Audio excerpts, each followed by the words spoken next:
구원의 은혜를 회복합시다.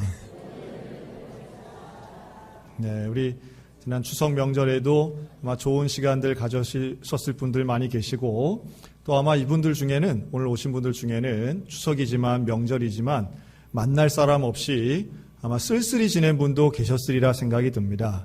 오늘 말씀과 예배를 통해 우리를 사랑하시는 하나님의 은혜가 회복되고 받은 복을 누리는 복된 시간 되시기를 주님의 이름으로 축복합니다. 몇 년 전에 지금은 집사님이 되신 청년과 했던 대화가 기억이 납니다. 이 집사님이 저에게 이제 그런 말을 하는 거예요. 목사님, 하나님은 나를 그렇게 사랑하지 않는 것 같다는 거죠. 왜냐하면 대학에 들어갈 때도 참 어렵고 힘들었고, 또 집에는 경제적인 문제가 발생을 했을 때 남들이 다 들어가는 취업도 나는 그렇게 어렵더라는 거죠. 물론 남들이 다 들어간다는 것은 그 전제 자체가 조금은 과장된 것도 있습니다.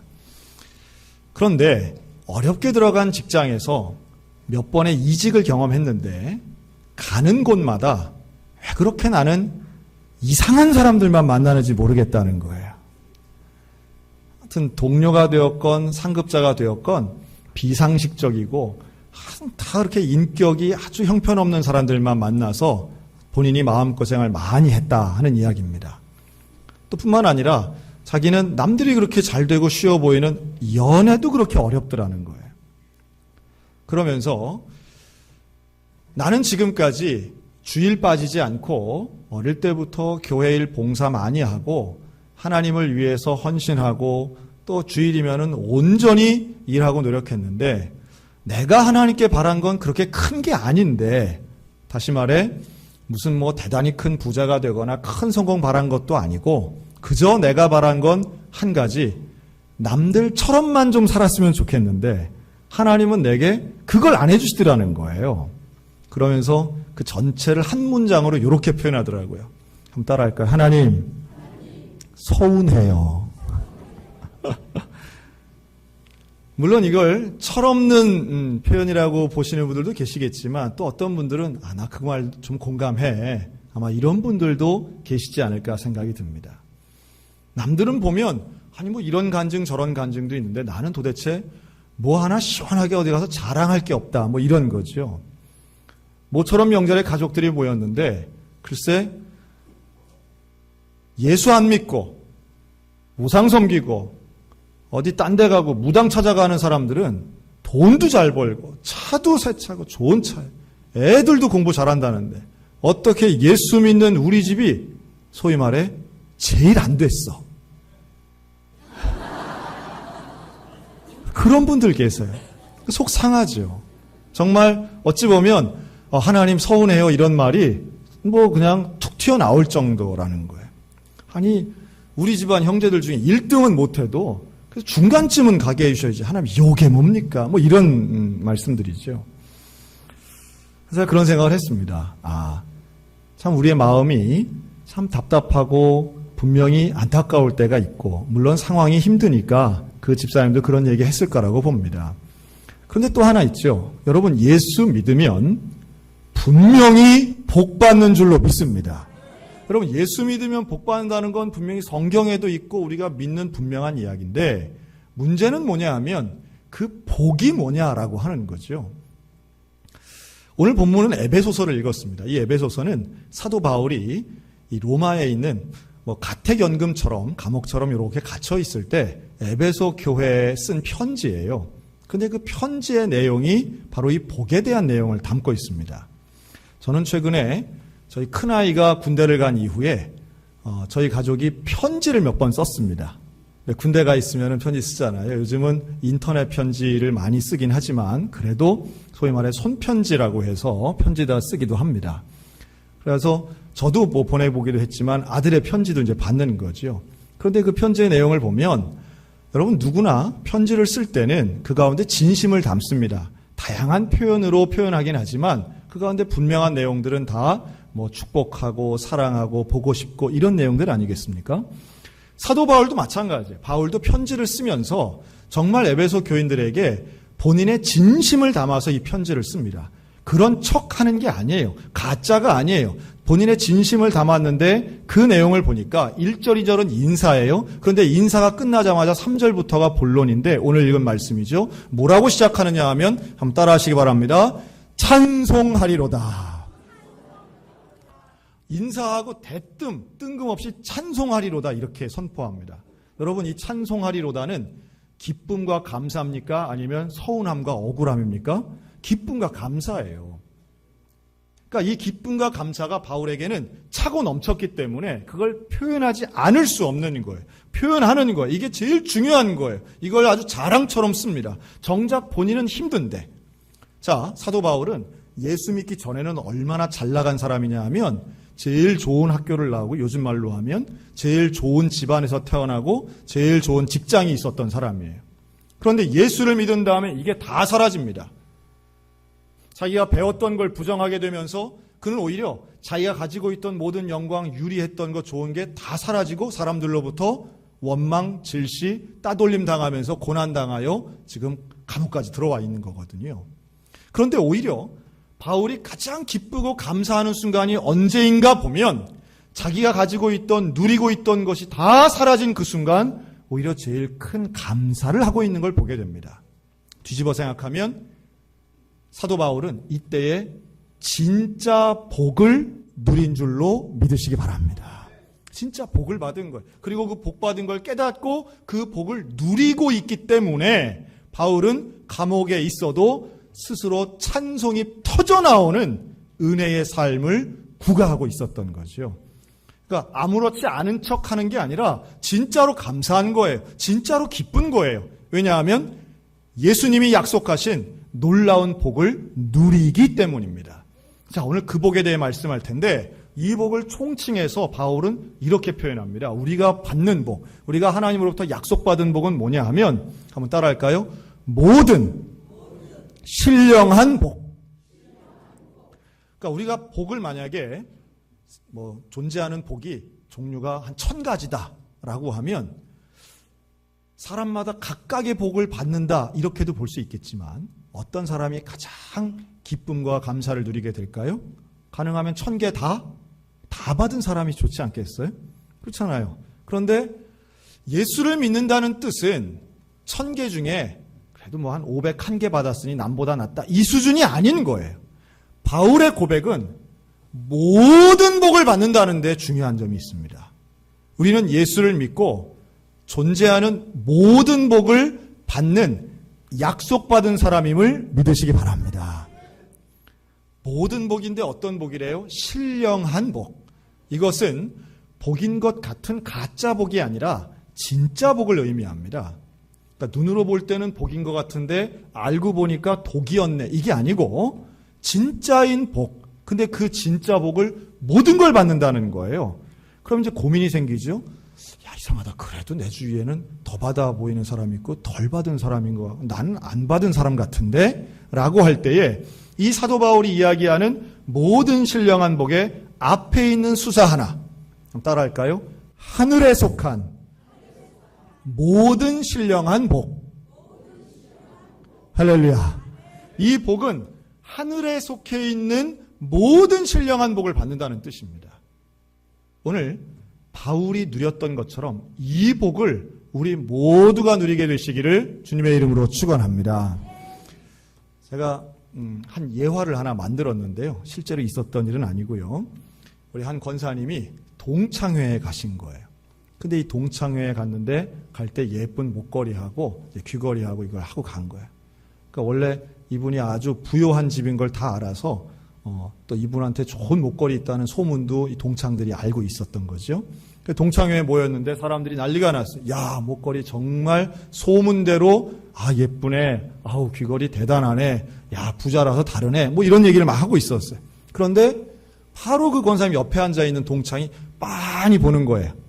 유심히 뚫어져라 보다가 한마디를 딱 던지는데 야, 이거 가짜지. 그런 거예요. 가짜지. 그런 거예요.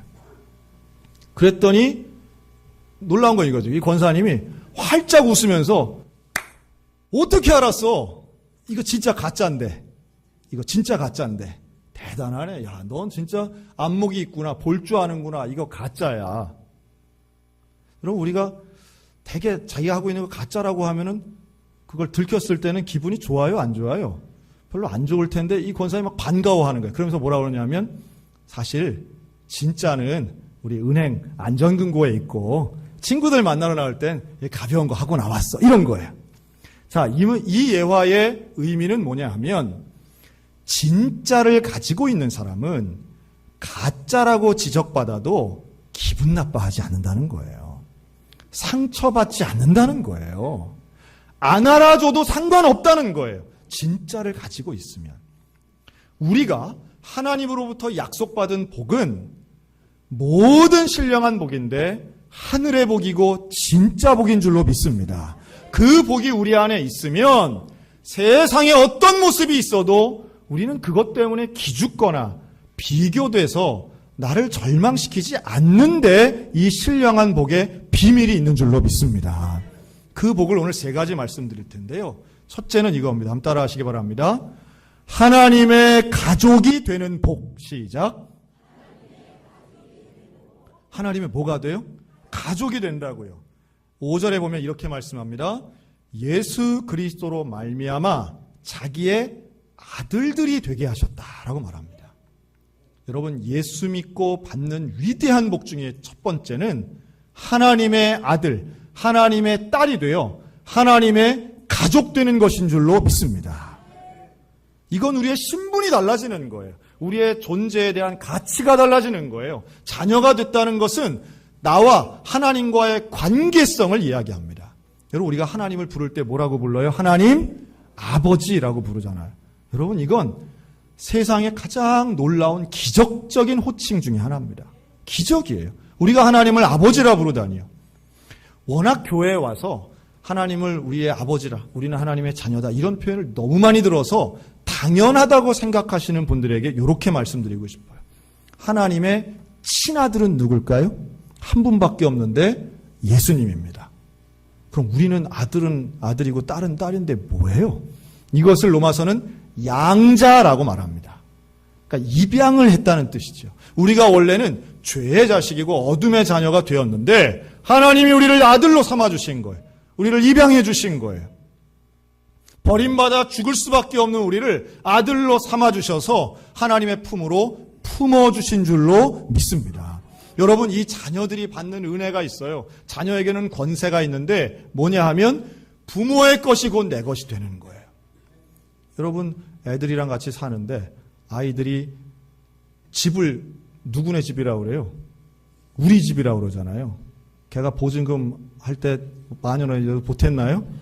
월세 1,000원이라도 낸 적 없잖아요. 그런데 자기 집이 우리 집이래. 그래갖고 이거 내 방이래, 내 방. 그건 왜 그렇습니까? 이건 다 아버지 거기 때문이에요. 명의가 아버지 어머니 이름으로 돼 있어도 내가 아들이고 내가 딸인 이상 이건 우리 집이에요. 이건 내 방이에요. 이건 내 거란 말이죠. 자녀의 특권입니다.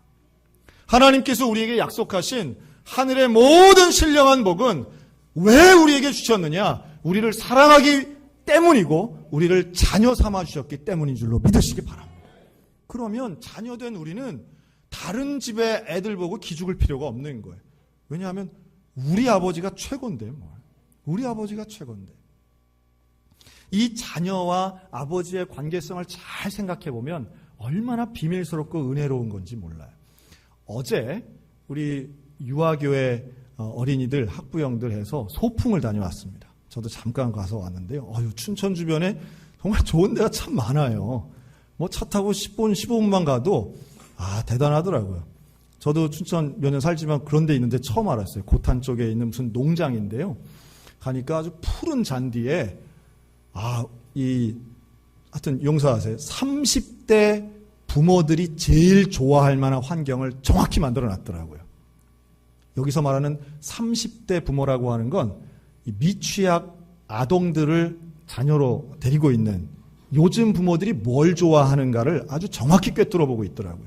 가니까요, 넓지 않고 경사가 없는 푸른 초원이 있어요. 경사가 왜 없어야 됩니까? 애들 넘어지잖아요. 왜 안 넓어야 됩니까? 애들이 한눈에 들어와야 되잖아요. 그리고 주변에는 동물들이 있는데 돼지, 한우, 말, 당나귀 이런 게 있는데요. 이게 아주 깨끗해요. 제주도랑 또 다르더라고요. 난 냄새 안 나는 돼지 처음 봤어요.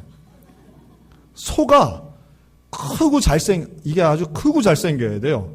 옛날 농촌에 있는 그런 소가 아니라 어디 청도에 소싸움하는 소 같더라고요. 그런 큰 소가 난폭하지 않고 냄새 안 나고 깨끗해서 윤기가 발발 나는데 이게 멀리 있지 않고 가까이 있는 거예요. 그런데 안전하게 시설들을 해놨더라고요. 그러면 이게 뭐 해요? 가서 풀을 먹이는 거예요. 우리 장로님들은 어릴 때 이거 하기 싫어가지고 집을 가출할 뻔한 바로 그 소에게 꼴 먹이는 거를 지금 부모들은 본인들도 그런 걸 안 해봤으면서 자기 자녀들을 데리고 그걸 꼭 시켜요. 그러면서 이거를 해야만 뭔가 자연 친화적이고 뭔가 아이들의 창의성도 올라가고 뭔가 동물도 사랑한다고 하는 그런 생각들이 있는 거죠. 그래서 저도 춘천 살면서 처음 가는데 전국에서 얼마나 많이들 오는지 몰라요. 주차장이 꽉 찼더라고요. 그래서 어제 우리 유아교회 학부모들 또 우리 어린이들 한 100명 가까이 가가지고요.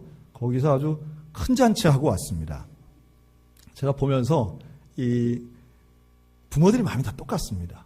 부모들은요, 항상 자기 자녀에게 좋은 것 주고 싶어 합니다. 좋은 것 먹이고 싶어 하고요. 좋은 것 구경시켜 주고 싶어 하고 좋은 걸 체험시켜 주려고 합니다. 자, 그런데 여기에 하나의 문제가 있어요. 부모의 마음은 다 그런데 자, 자녀들은 그 부모가 제공해 주고 주는 좋은 거를 다 좋아할까요? 해보셔서 다 아실 거 아니에요. 애들이 몸에 그렇게 좋은 당근, 오이 좋아하고 부모님, 엄마 참 감사해요. 저에게 이렇게 좋은 거 해서 감사해요. 하고 잘 먹든가요? 아니면 우리 엄마는 이런 것만 해준다고 하고서는 불평하든가요? 그러니까 부모가 좋은 걸 줘도요. 자녀들이 그걸 좋게 받아들이기 위해서는 성숙함이 있어야 된다라는 이야기입니다. 자녀가 어리면 아무리 좋은 걸 줘도요. 좋은 줄 잘 몰라요. 알기 위해서는 시간이 필요하고 그걸 깨닫고 경험하기 위해서는 또 은혜에 대한 성숙함이 있어야 되는 거죠. 여러분, 하나님이 우리에게 주시는 복도 이와 같습니다. 하나님은 좋은 것 주시는 분인 줄로 믿습니다. 가장 좋은 걸 주시는데 우리가 어떨 땐 참 미력해서 이게 진짜 좋은 줄 잘 모르는 거예요. 하늘의 모든 신령한 복이 얼마나 귀한 것인지, 나를 자녀 삼아주신 것이 얼마나 중요한 복인지 우리는 알면서도 까먹고 들어도 잘 모르고, 그것보다는 오히려 나는 저 복이 더 좋아 보이는데, 나는 저게 더 좋아 보이는데, 엄마가 해주는 밥보다 나는 옆집 애가 먹고 있는 저 불량식품이 더 좋아 보이는데, 이게 아이들의 마음이라는 거예요. 그러니까 이게 우리들의 모습이기도 한 거예요. 우리가 어찌 보면 남과 비교하고 다른 사람을 보면서 난 저게 더 좋아 보이는데 라고 하지만, 하나님이 우리에게 주시는 복은 그거 필요 없는 가장 온전한 복을 아버지께서 주시는 줄로 믿습니다. 자, 두 번째 복입니다. 두 번째 복 한번 따라할까요? 자유인의 복. 하나님이 우리에게 주시는 첫 번째 복은 자녀를 삼아주셔서 가족이 되게 하는 복이고요. 두 번째 복은 우리를 자유인으로 만드시는 복이라는 거예요. 7절에 이렇게 말씀합니다. 우리는 그리스도 안에서 그의 은혜의 풍성함을 따라 그의 피로 말미암아 속량, 곧 죄사함을 받았다라고 말씀합니다. 여기서 속량이라는 단어가 나오는데요. 이 속량은 원래 죄인, 이 옥에 갇혀 있는 죄인이나 아니면 노예들이 자기의 죄값을 치르고 아니면 자기 몸값을 치르고 자유롭게 되기 위해 필요한 돈을 지불하는 행위를 얘기하거든요. 근데 이게 돈이 있으면 노예가 안 됐겠죠. 그러니까 자기 능력이 안 되는 거예요. 누군가 도와주어야만 되는 거예요. 그렇게 자유를 얻는 걸 속량이라고 합니다. 자, 우리는 원래는 하나님의 자녀가 아니라고 했잖아요. 그럼 우리는 원래 누구의 자녀입니까? 성경은 우리를 어둠의 자녀, 죄의 자녀라고 말합니다. 우리는 원래 죄에 속박돼 있던 사람들이에요. 죽음의 권세, 죄의 권세에 눌려있던 사람들이에요. 그런데 그런 사람들을 예수님이 속량해 주십니다. 구원해 주시고 우리를 하나님의 자녀 삼아주시기 위해 우리의 죄를 용서해 주시고 십자가에서 보혈을 흘려주심으로 대가를 치르시고 우리의 죄를 용서해 주셔서 우리로 자유로운 사람 되게 하신 줄로 믿습니다. 여러분, 인간에게 있어서 이 자유로움이라고 하는 건 얼마나 중요한지 몰라요. 자유로움은 얽매이거나 붙잡힌 바 되지 않는 이 자유로움은 인간의 존엄성을 의미합니다. 같은 일을 해도 노예가 일하는 거하고 자유인이 일하는 건 전혀 다릅니다. 자유인이 일할 때는 의미가 있어요. 그러나 노예가 일할 때는 의미를 주지 않아요. 끌려가는 거예요. 현대인들도 마찬가지입니다.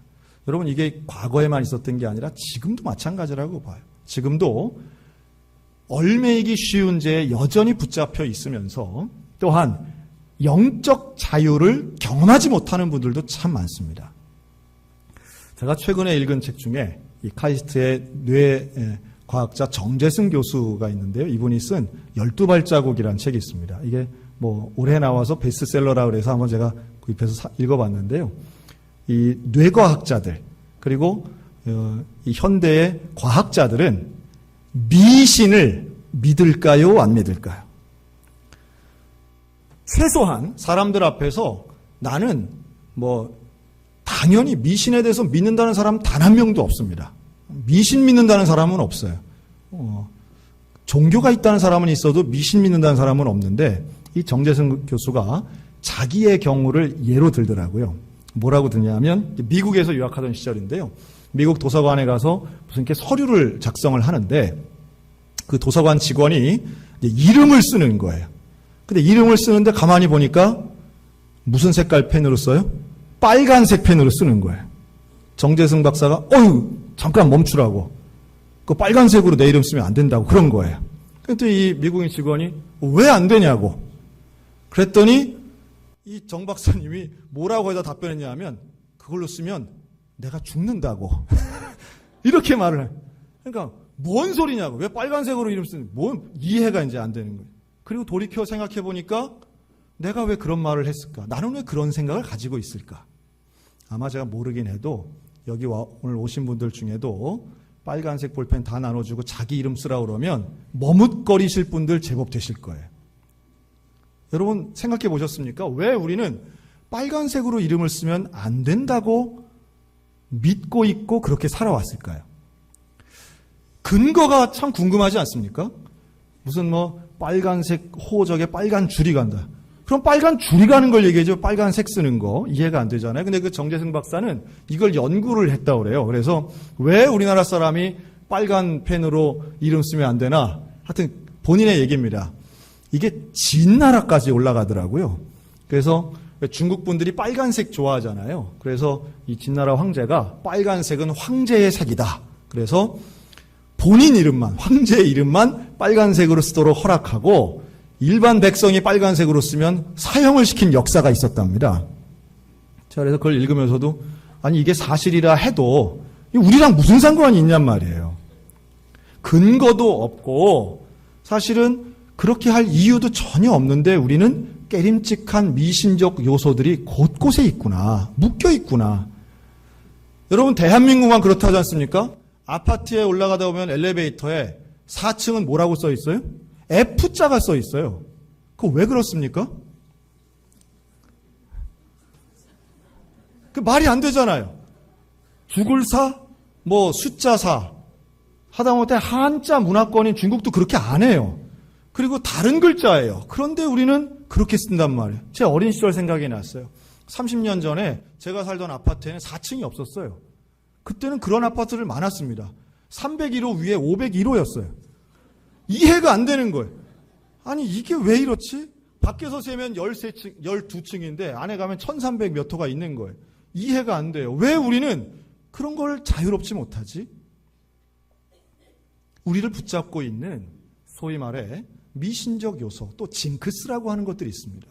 운동하는 분들, 뭐 꼭 운동하는 분들이 아니더라도 무슨 뭐 중요한 날은 양말을 뭐 왼쪽 오른쪽 바꿔 신는다잖아요. 그리고 길 가면서 보도블록 선 안 밟으려고 하는 분들도 있다잖아요. 그럼 뭐 아침에 무슨 차를 보면 뭐가 좋다 그러고 이런 것들은 하나같이 우리가 생각하면 정말 아주 단언해서 끊어버려야 할 하나님의 자유로운 사람, 영적 자유를 누리는 사람이라면 그런 것에 얽매여서는 안 된다라는 말씀이에요.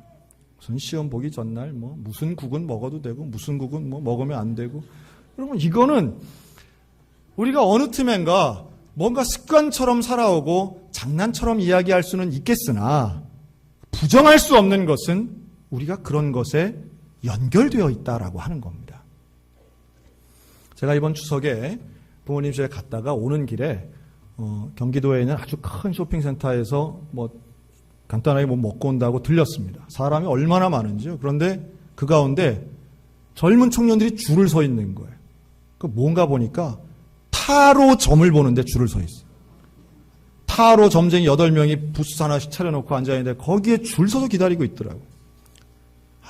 점도 서양 걸 보는구나. 이런 생각이 들었는데, 물론 본인들은 미신을 믿는다는 사람은 아무도 없을 거예요. 그저 재미삼아 하고 또 좋은 얘기 들으면 기분 좋고 이런 식으로 얘기하지 않겠습니까? 그러나 아무리 재미로, 아무리 흥미로 포장한다 할지라도 그 이면에 있는 영적인 구속, 어둠의 세력의 구속, 사단의 영향력을 현대인들도 자유롭지 못한 걸 보여주는 거예요. 사랑하는 성도 여러분, 하나님이 우리에게 정말로 주신 위대한 복은 영적인 자유인 줄로 믿습니다. 진리가 너희를 자유케 하리라 말씀하지 않습니까? 그런데 그 진리가 무엇입니까? 여호와를 섬기는 것이 진리의 근본인 줄로 믿습니다. 여호와를 믿는 사람, 주님과 함께하는 사람은 참된 자유를 누리고 그 자유를 누리는 사람이 하나님 앞에 영광된 찬양할 수 있는 줄로 믿습니다. 아무리 재산이 많아도 이 자유를 누리지 못하면 불행하고 우울증 오고 괴롭지만 감옥에 있을지라도 이 자유로움을 경험하고 깨달으면 누리며 살면 그 사람 입에서 나오는 건 기쁨과 감사의 찬송이라는 거예요. 이게 진짜 복이고 본질적인 것이고 하늘의 신령한 복인 줄로 믿습니다. 그리고 세 번째, 첫 번째는 하나님의 가족 자녀가 되는 것이고 두 번째는 예수님을 통해서 우리가 자유롭게 되는 것인데 세 번째는 바로 약속의 성령으로 인치심을 받는 겁니다. 이게 13절에 나오는 말씀인데요. 성령으로 인치심을 받았다. 이건 도장을 찍는 행위예요. 도장을 찍는다는 건 계약서 써놓고 계약서 완성하는 겁니다. 하나님이 약속을 하셨는데 그 약속에 대해서 확인해 주시는 거예요. 그런데 그 확인을 누가 해 주시느냐? 성령께서 하신다는 거예요. 그럼 따라할까요? 하나님은 나를 찜하셨습니다. 저는 이걸 성령의 인치심을 받았다는 걸 하나님이 나를 찜하셨다. 젊은 사람들이 쓰는 말이에요. 생선찜 이런 게 아니고 갈비찜 이런 게 아니라 나를 정하셨다, 나를 선택하셨다라고 하는 말씀이에요. 자, 우리 옆 사람 보고 축복합니다. 하나님은 당신을 찜하셨습니다. 예. 표현이 좀 너무 유아스럽긴 한데 기억하시라고 말씀드리는 거예요. 하나님이 나를 인정하시고 나를 선택하세요. 그런데 그 선택의 중심에 성령께서 계시다는 사실입니다. 놀라운 것은 이 성령의 은혜가 우리 가운데 있으면, 소위 말해 성령 충만함이 있으면 이 인치심의 역사, 성령이 확인해 주신 역사가 우리의 일상의 삶 가운데 날마다 드러나게 될 줄로 믿습니다. 어둠의 영, 속이는 영은 이렇게 우리에게 이야기합니다. 너는 끝났어. 너는 망했어. 아무도 널 사랑하지 않아. 너 이대로 가면 가망 없어.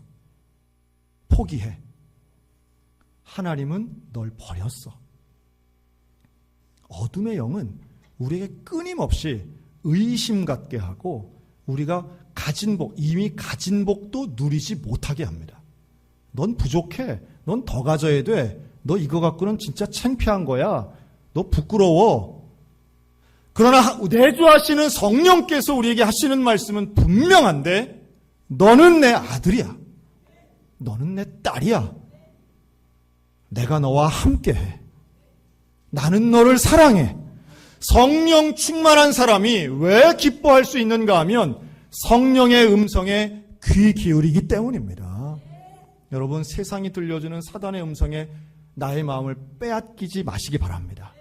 이미 우리는 하늘의 신령한 모든 복을 받은 사람인 줄로 믿습니다. 중요한 건 그 받은 복을, 내게 있는 그 복을 누리며 사느냐 그렇지 못하느냐예요. 사도 바울은 그걸 누리며 살고 있는 거예요. 이걸 누리면 장소가 어디든 환경이 어떻든 관계가 어떻든 상관없어요. 누리며 사는 사람에겐 그곳이 어디라도 천국 되는 줄로 믿습니다. 하나님의 은혜를 누리며 사는 우리가 진짜 복된 사람이고 그 축복을 누리며 나누는 사람을 통하여 하나님의 나라가 그곳에 임하게 될 줄로 믿습니다. 그러니 그리스도인의 얼굴은 항상 복받은 사람의 얼굴이어야 돼요. 그 복받은 사람의 얼굴은 하나님의 자녀 같은 얼굴이고 자유를 누리는 얼굴이며 성령의 인치심을 받은 얼굴이라고 하는 거예요. 우리를 자녀 삼아주신 건 성부 하나님, 우리를 자유롭게 죄의 구속으로부터 자유롭게 해주신 분은 성자 하나님, 내 마음속에서 언제나 나에게 확신을 주시고 내가 복받은 사람이라는 것을 깨닫게 해주시는 그분은 성령 하나님. 이 삼위일체의 놀라운 축복이 사랑하는 우리 소양교회 모든 성도들 가운데 날마다 함께 하시기를 주님의 이름으로 축원합니다. 아멘.